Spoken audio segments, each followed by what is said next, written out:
Olá, amigos, sejam bem-vindos ao novo estudo acerca do santuário aqui na Bíblia sob os óculos. E hoje vamos a falar sobre um assunto muito interessante, muito importante na vida cristã. O assunto é Jesus, o nosso sacerdote. E vamos imediatamente ao texto bíblico. Hoje vamos a começar estudando alguns versículos do livro de Hebreus, da carta aos Hebreus. Nós vamos ler desde o versículo 22 do capítulo 7 até o capítulo 3, até o versículo 3, a verso 3 do capítulo 8. Então, de Hebreus 7, 22 a 8, 3. Nós vamos a pular algumas coisas, o trecho é muito longo, então vamos pular algumas coisas, mas o essencial do texto está aqui na tela. E diz: De tanto melhor pacto, Jesus foi feito fiador. Portanto, pode também salvar perfeitamente os que por ele se chegam a Deus, porquanto vive sempre para interceder por eles. Porque nos convinha tal sumo sacerdote, santo, inocente, imaculado, separado dos pecadores, e feito mais sublime que os seus, que não necessita, como os sumos sacerdotes, de oferecer cada dia sacrifícios primeiramente por seus próprios pecados e depois pelos do povo. Porque isto fez ele uma vez por todas, quando se ofereceu a si mesmo. Ora, do que estamos dizendo, o ponto principal é este: temos um sumo sacerdote tal que se assentou nos céus à direita do trono da majestade, ministro do santuário e do verdadeiro tabernáculo que o Senhor fundou e não o homem. Então, neste trecho do livro dos Hebreus,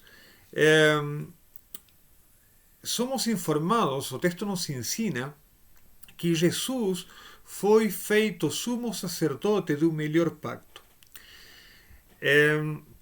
Isto é importante. O livro, a Epístola aos Hebreus, ele tenta tirar lições do santuário, dos rituais que eram feitos no santuário em Jerusalém, mas em vez de fazer isso por analogia, como nós geralmente fazemos na teologia adventista, ele faz por contraste.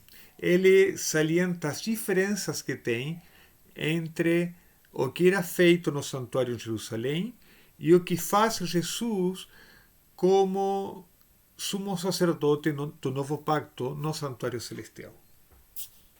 Então, isto não é surpresa. O autor da Epístola aos Hebreus tenta salientar as diferenças mais do que as semelhanças. Mas nós vamos aprender coisas muito interessantes mesmo assim. Então, o texto nos diz que Jesus foi feito fiador do melhor pacto, que aliás ele é o nosso sumo sacerdote, e que ele se assentou à direita do trono da majestade. Isso quer dizer à direita do trono de Deus. Esta frase, direita do trono de Deus, o fato de que Jesus se assentou à direita do trono de Deus é muito importante, mas nós não vamos estudar essa frase hoje. Vamos dedicar um vídeo especialmente para estudar essa frase. Ok. O que vamos a considerar hoje é que temos um sumo sacerdote, que é Jesus, ministro do santuário e do verdadeiro tabernáculo que o Senhor fundou e não o homem. Isso é que vamos a estudar. Já na tradição judaica, se ensina que, além do santuário em Jerusalém, existe um santuário nos céus. E que, na verdade, o santuário em Jerusalém, o santuário terrenal, o santuário terrestre, era uma representação do santuário celestial. Aliás, a tradição judaica ensina que o santuário celestial foi feito antes da criação do mundo. Já tinha santuário celestial. E é no santuário celestial onde está o trono de Deus. Ok? Ok. E este texto também oferece o primeiro contraste entre o sumo sacerdote terrestre, os descendentes de Arão, e Jesus como sumo sacerdote. Qual é a diferença? A diferença é que os sumos sacerdotes humanos, descendentes de Arão, também eram pecadores. Portanto, eles tinham que oferecer sacrifícios pelos próprios pecados e depois pelos pecados do povo. Isso é muito notório no ritual do dia da expiação, que nós ainda não estudamos em detalhe. Talvez a próxima semana nós vamos estudar em detalhe o dia da expiação. Mas eles eram humanos, tinham que sacrificar sacrifícios pelos próprios pecados e depois pelo povo. Mas de Jesus se diz que ele é um sumo sacerdote diferente. Ele é santo, inocente, imaculado, separado dos pecadores. O que quer dizer que será separado dos pecadores? Que ele não tem pecado. Ele não faz parte dos pecadores. Ele é próximo de nós, enquanto ser humano. Ele sabe o que é viver como ser humano e ele tem compaixão de nós. Mas ele não cometeu pecado. Portanto, nesse aspecto, ele é separado de nós. Muito bem. Então, temos isso que diz o livro de Hebreus. Temos um sumo sacerdote que é perfeito, santo, inocente, imaculado, separado dos pecadores. E ele, portanto, por ser perfeito, pode chegar na presença imediata de Deus sem problema nenhum. Ele é perfeito. E ele foi aceito por Deus na ressurreição. Portanto, Jesus pode se aproximar de Deus e também pode se aproximar do ser humano porque ele mesmo é um ser humano. Portanto, Jesus pode fazer de intercessor, pode ser um mediador entre Deus e o homem. E essa é a função principal do sumo sacerdote. O sumo sacerdote tem que representar os seres humanos perante Deus e tem que representar Deus perante os seres humanos. E Deus, como ele aceitou a Jesus na ressurreição, Deus colocou a Jesus como sumo sacerdote e como intercessor entre Deus e o homem. E dessa forma nós podemos nos aproximarmos de Deus através de Jesus. Fantástico. Agora, vamos lembrar um pouco como era o interior do santuário. Vamos lembrar que no santuário terrestre, tinha dois lugares, dois setores, dois apartamentos dentro do santuário. Um era o chamado lugar santo, onde tinha o candeleiro, tinha o altar onde era queimado incenso e tinha a mesa onde estavam os pães da proposição. E logo tinha uma cortina que dividia os dois lugares, os dois espaços, os dois apartamentos, e atrás da cortina tinha a Arca do Pacto, dentro da qual estava a lei de Deus estavam as tábuas de pedra com os 10 mandamentos escritos nela. E a arca tinha uma tampa, que era o propiciatório, e no propiciatório tinha a figura de 2 querubins, e entre os querubins se manifestava a presença de Deus, que os judeus chamavam de Shekinah. Muito bem. Os sacerdotes entravam no lugar santo todos os dias para fazer as labores do culto, queimar incienso, em sinal de intercessão pelas orações de Israel.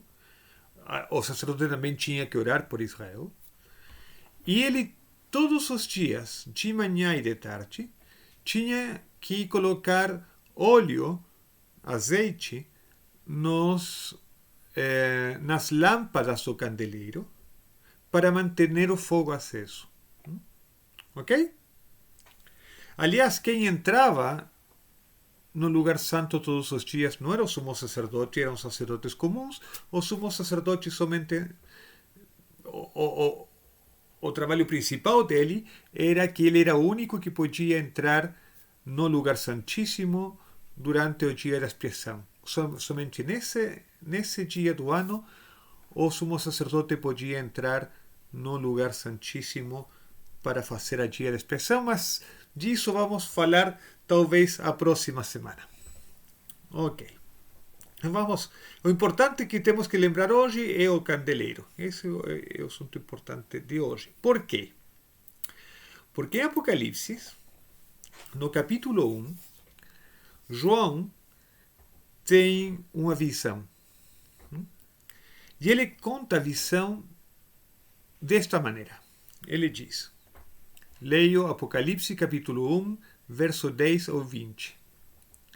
Eu fui arrebatado em espírito no dia do Senhor, e ouvi por detrás de mim uma grande voz, como de trombeta, que dizia: o que vês, escreve-o num livro, e envia-o às sete igrejas, a Éfeso, a Esmirna, a Pérgamo, a Tiatira, a Sardes, a Filadélfia e a Laodiceia. E voltei-me para ver quem falava comigo, e ao voltar-me, vi 7 candeeiros de ouro, e no meio dos candeeiros, semelhante ao filho do homem, vestido de uma roupa talar, e cingido na altura do peito com um cinto de ouro, e a sua cabeça e cabelos eram brancos como lã branca, como a neve, e os seus olhos como chama de fogo, e os seus pés semelhante a latão relucente que fora refinado numa fornalha, e a sua voz como uma voz de muitas águas. Tinha ele na sua destra 7 estrelas, e de sua boca saía uma espada aguda, de dois gumes. E o seu rosto era como o sol, quando resplandece na sua força. E depois no verso 20 diz: eis o mistério das 7 estrelas, que viste na minha destra, e dos 7 candeeiros de ouro. As estrelas são os anjos das 7 igrejas, e os 7 candeeiros são as 7 igrejas. Fantástico, interessante, muito, muito interessante. Por quê? Porque a visão que tem João, nós reconhecemos imediatamente quando João diz que ele viu alguém semelhante a um filho do homem. Ele está vendo Jesus. E Jesus está representado aqui de uma maneira grandiosa, de uma maneira literalmente brilhante. Quer dizer, ele brilhava como se fosse de bronze. E ele está vestido com roupas que lembram as roupas dos sacerdotes. quando entravam ao santuário. Portanto, o que nós estamos vendo aqui, muito provavelmente, seja a Jesus atuando como sacerdote no santuário celestial. E, aliás, ele é visto caminhando entre os candeeiros. E o que tinha no santuário terrenal? No santuário terrenal tinha candeeiros. No santuário que foi feito no deserto tinha apenas um. No santuário que foi feito por Salomão em Jerusalém tinha 7. E, portanto, nós estamos ante uma cena importantíssima. Nós estamos perante a cena de Jesus atuando como sumo sacerdote entre os candeeiros. Como sacerdote no santuário celestial, caminhando entre os candeeiros. Agora, o que eu quero salientar de toda esta passagem, não somente o fato de Jesus ser o nosso sacerdote, mas um detalhe que nos diz qual é uma das funções importantes de Jesus como sacerdote. Vejam, Jesus diz que os candeeiros de ouro são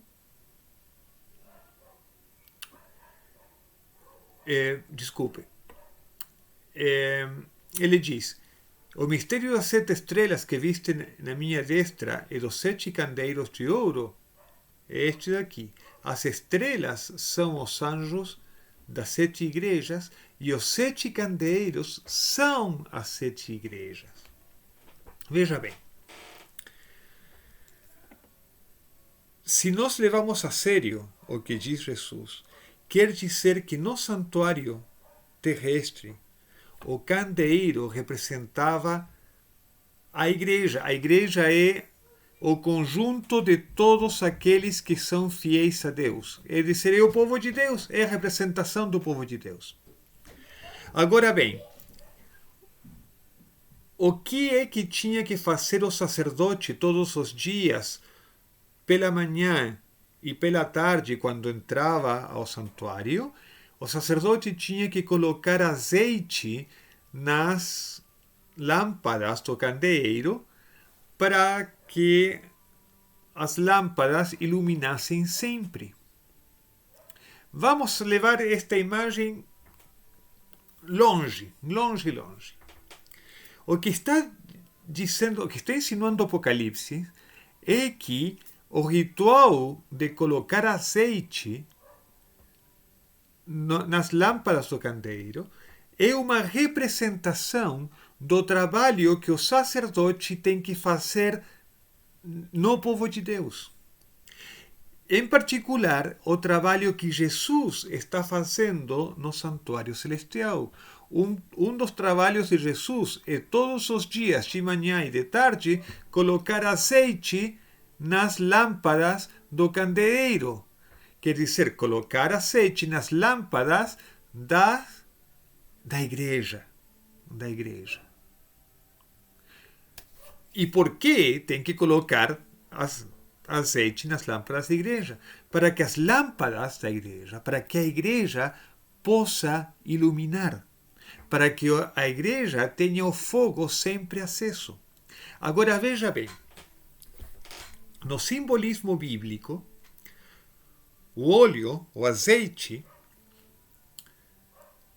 representa o Espírito Santo, em geral. E vamos aceitar agora essa interpretação. O óleo, o azeite, representa o Espírito Santo. Lembra que aconteceu no dia de Pentecostes? No dia do Pentecostes, o Espírito Santo desceu sobre as cabeças dos discípulos que estavam reunidos e desceu numa semelhança de fogo. E se você tivesse olhado os discípulos naquela hora, eles teriam parecido lâmpadas com o fogo acima delas. Percebe? O que estamos dizendo, o que estamos descobrindo hoje, é que um dos trabalhos do sacerdote, um dos trabalhos de Jesus no santuário celestial, é todos os dias, de manhã e de tarde, colocar Espírito Santo na igreja, para que a igreja possa iluminar, para que a igreja possa ser a luz do mundo. Então, aqui nos está convidando a esta lição do santuário. Esta lição do santuário nos está convidando a que possamos todos os dias ficarmos unidos a Deus. Todos os dias começar o dia nos unindo a Deus. E possamos ir dormir também unidos a Deus. E que possamos então receber todos os dias de Jesus o dom do Espírito Santo, para que possamos brilhar, para que podamos mostrar a este mundo que tem uma melhor forma de viver, que não adianta tentar o sucesso material dando cotoveladas em todo o mundo, pisando em cima das cabeças de todo o mundo e tentando ser exaltado ao preço de atingir a todas as outras pessoas e de fazer mal para as outras pessoas. Tem outra forma de viver. Tem uma forma de viver que tem como base o amor ao próximo, que é o que Jesus nos ensinou. E Deus envia todos os dias, através de Jesus, seu Santo Espírito sobre a igreja, nas pessoas que são seguidores de Jesus, nos seguidores de Deus, para que possamos viver nossas vidas cristãs. E o nosso testemunho de vida diária, de vida cristã, possa brilhar neste mundo escuro e possa fazer deste mundo um lugar melhor. Que essa seja a nossa experiência, que possamos todos nós crescer em Jesus, receber cada dia a provisão do Espírito Santo e que possamos agradecer a Deus porque temos um grande sumo sacerdote que se compadece de nós e que também é um sumo sacerdote perfeito que pode ministrar em nosso favor.